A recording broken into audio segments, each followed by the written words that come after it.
A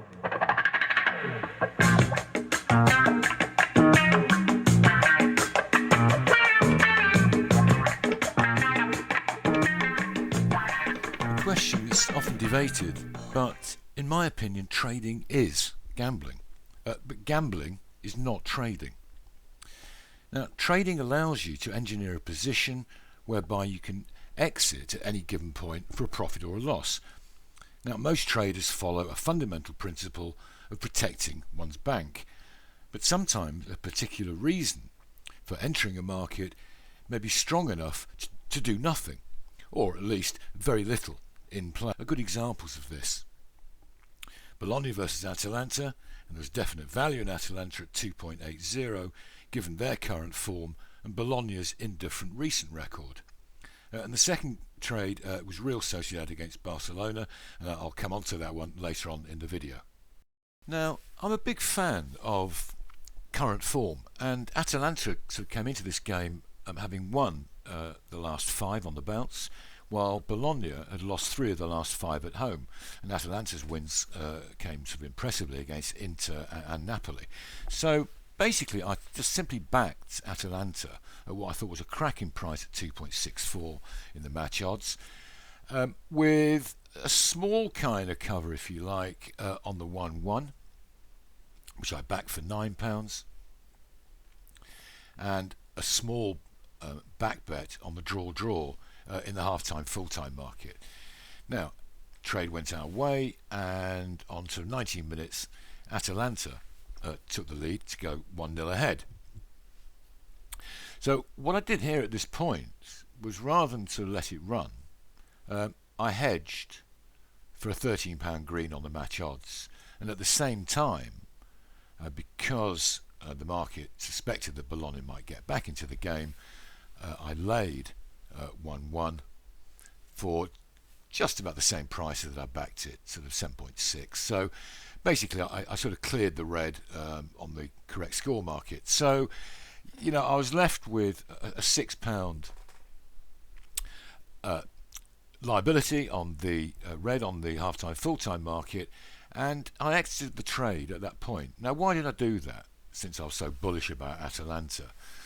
Well, as you can see on this particular little spreadsheet, which is a sort of a dynamic, if you like, spreadsheet that been in place summary that I kind of update as the match goes in play and any moves that I might make. The maximum really amount that I could sort of win was about £15, presumably if you know Bologna didn't sort of actually equalise before half time.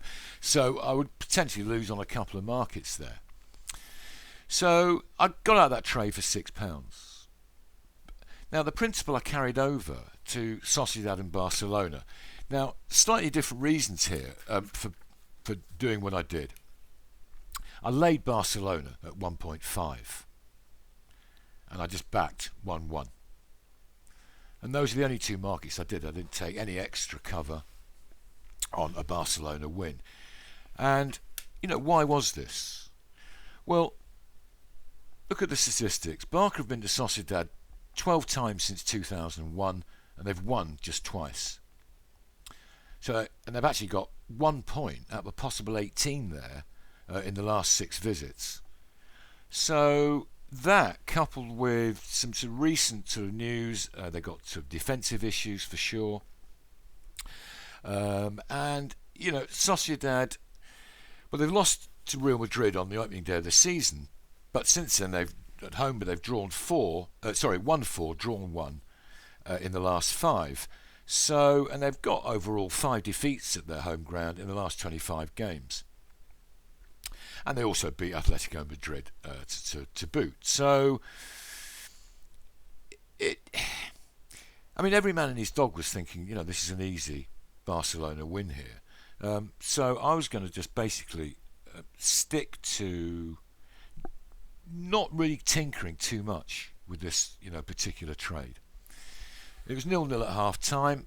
I'd actually made a little to the half time lay of half time score of 0-0, because all the time that it remained 0-0, of course, Barcelona's price was drifting out and out and out, and the 1-1 which I'd backed at 12s, which was extraordinary, that came in to around about sort of 8 at half time.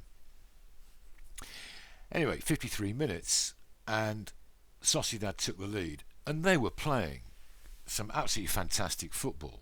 And I was watching the game, and it was hard really to sort of tell. If you didn't know the teams or the team kit colours, you wouldn't know which team was Barcelona.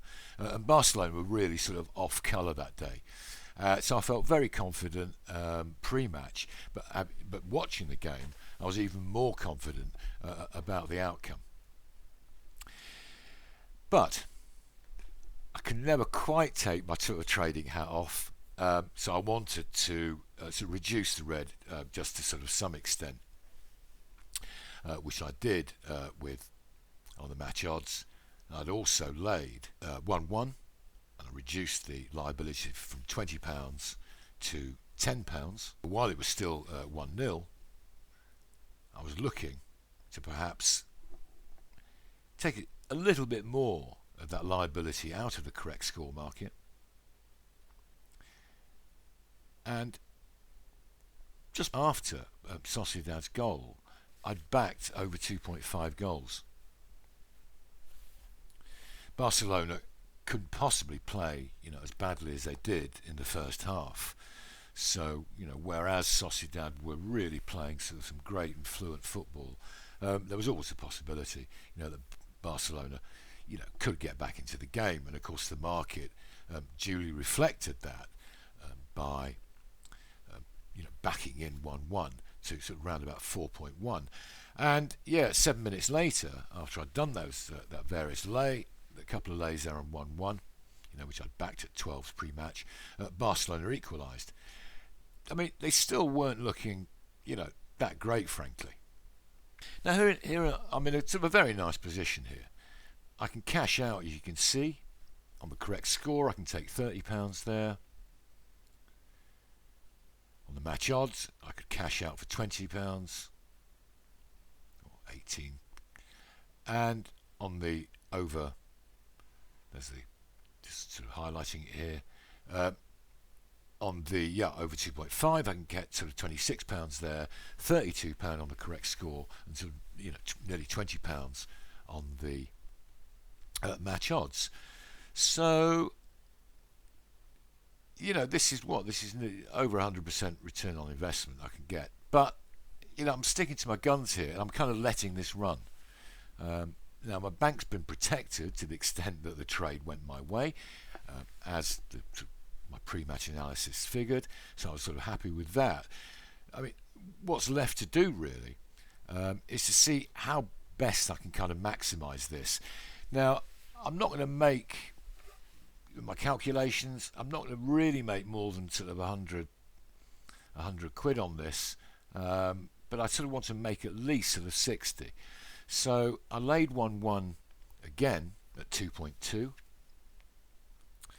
And then right about sort of 70 odd minutes, I cashed out, and I'm going to get around about £66 on the correct score market here. So what that means is I've got £66 on any other score. It's still 1-1, remember, about 10 minutes to go. I've got £20 on the match odds market, and I just need one more goal to get another £40 on the over 2.5. Didn't quite come. So, I lost a tenner on the under 2.5, but made 66 on the correct score and £20 on the match odds. So it came away with 75, but it could almost have been sort of around about 100, 110. Good. Well, thanks for watching, and do subscribe to our channel, button down below.